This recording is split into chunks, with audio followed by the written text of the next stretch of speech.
વડોદરા શહેરના કારેલીબાગ અકસ્માત કાંડમાં આરોપી રક્ષિતે ગાંજાના નશામાં અકસ્માત સર્જ્યો હોવાનું સામે આવ્યું છે, જેમાં રક્ષિત સહિત ત્રણેય મિત્રોએ ગાંજાનો નશો કર્યો હતો। ત્યારે હાલ રક્ષિતના મિત્ર પ્રાંશુ ચૌહાણની પોલીસે ધરપકડ કરી છે।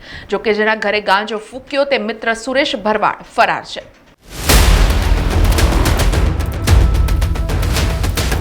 વડોદરા શહેરના કારેલીબાગ વિસ્તારમાં સર્જાયેલ બહુચર્ચિત રક્ષિત કાંડમાં મોટો ઘટસ્ફોટ થયો છે, જેમાં ગાંજાના નશામાં રક્ષિતે અકસ્માત સર્જ્યો હોવાનું સામે આવ્યું છે। રક્ષિતના મેડિકલ રિપોર્ટમાં ગાંજાનો નશો કર્યો હોવાનો ખુલાસો થયો છે।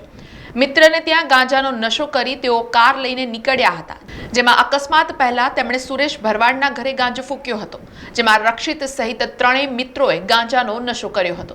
ત્યારે અકસ્માતના 20 દિવસે રક્ષિતનો મેડિકલ રિપોર્ટ આવ્યો હતો। ત્યારે રક્ષિત સામે એનડીપીએસ એક્ટનો અલગથી ગુનો નોંધાયો છે, જેમાં રક્ષિત ચોરસિયા, સુરેશ ભરવાડ અને પ્રાંશુ ચૌહાણ સામે એનડીપીએસ હેઠળ ગુનો દાખલ કરવામાં આવ્યો છે।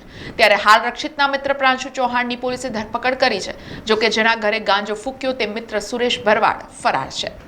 એ હાલમાં તપાસ ચાલુ છે, પરંતુ એક્સિડન્ટની પહેલાં એ લોકો છેલ્લે સુરેશ ભરવાડના ઘરે હતા અને ત્યાંથી પછી એ ગાડી લઈ અને બંને પ્રાંશુ અને રક્ષિત નીકળેલા હતા, જેના આધારે સુરેશ ભરવાડને બી શકદાર તરીકે આપણે લઈ અને એનું પણ બ્લડ સેમ્પલ મોકલવામાં આવેલું હતું, જેમાં ત્રણેયના બ્લડ સેમ્પલમાં આપણને પુષ્ટિ મળેલી છે ગાંજાની, અને ત્રણેયની ઉપર ગુનો દાખલ કરવામાં આવેલો છે। હાલ સુધીમાં તપાસ અન્વયે ઘણા બધા સેક્શનના નિવેદન લેવામાં આવેલા છે, નજરે જૂના સેક્શનના પણ નિવેદન લેવામાં આવેલા છે, અને જરૂર પૂરતા જ્યાં જ્યાં જરૂર જણાય છે ત્યાં એફએસએલને પણ મદદ લઈ અને એફએસએલની પણ આપણે મદદ લઈ અને એફએસએલ મુજબના પણ રિપોર્ટ્સ આપણે કરવા માટે કાર્યવાહી કરેલી છે। એનડીપીએસ ની સેક્શન 27A મુજબ ગુનો દાખલ કરેલો છે।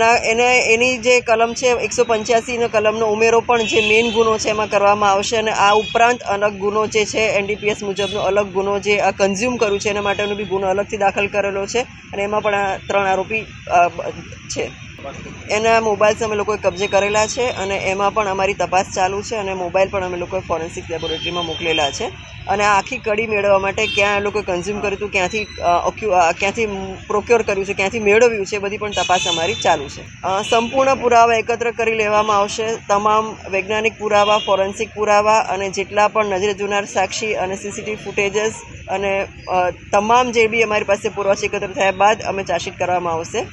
અને હવે તો બીજો ગુનો પણ દાખલ થયો છે, એટલે એના પણ તમામ પુરાવા એકત્ર કરી અને એમાં પણ સમય મર્યાદામાં ચાર્જશીટ કરવામાં આવશે।